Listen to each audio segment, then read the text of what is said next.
Hi, ദുബായിലത്തെ ഇപ്പോഴത്തെ സിറ്റുവേഷനോ അല്ലെങ്കിൽ പുറത്ത് കിടക്കുന്ന കാര്യങ്ങളൊന്നും ഞാൻ പറയണില്ല. ഇന്ന് വർക്ക് ഫ്രം ഹോമാണ്. നമുക്ക് ഉച്ചയ്ക്ക് കഴിക്കാനായിട്ട് സിമ്പിളായിട്ട് എന്തെങ്കിലും ഫുഡ് ഉണ്ടാക്കാം. ഓക്കെ, ആദ്യം അരി കഴുകിയിട്ട് അടപ്പത്തിടാം. എളുപ്പമുള്ള പരിപാടിയാണ് ചോറ് വയ്ക്കൽ കേട്ടോ. കറി എന്ത് വെക്കണമെന്ന് പ്ലാനിങ് ഒന്നുമില്ല.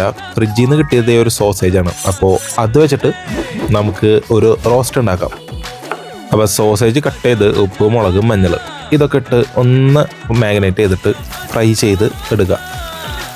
ഇതൊന്ന് ഫ്രൈ ചെയ്ത് മാറ്റി കഴിഞ്ഞാലേ ആ ഒരു സെയിം പാനിലേക്ക് തന്നെ സവോളയും ഇഞ്ചി, പച്ചമുളകും പിന്നെ കയ്യിൽ കിട്ടുന്ന എല്ലാ പൊടികളും ഇട്ടിട്ട് ജസ്റ്റ് ഈ സാധനം കൂടി ഇട്ടിട്ട് ഒന്ന് റോസ്റ്റ് ചെയ്തെടുക്കുക.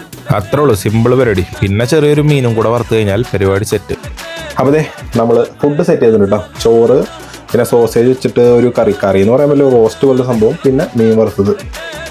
പിന്നെന്താ, ഫുഡ് കഴിക്കുക, കൂടെ നല്ലൊരു പഴയ സിനിമയുടെ കുറച്ച് കോമഡിയോ അങ്ങനെ എന്തെങ്കിലുമൊക്കെ വെച്ച് കാണുക. പിന്നെ ഇപ്പോഴത്തെ സിറ്റുവേഷൻ ആലോചിച്ചിട്ട് വെറുതെ ആരും ടെൻഷൻ അടിക്കണ്ട കേട്ടോ. അതൊക്കെ സൈഡിൽ കൂടെ കണ്ട് നടന്നു. അപ്പോൾ ശരി, പിന്നെ കാണാം.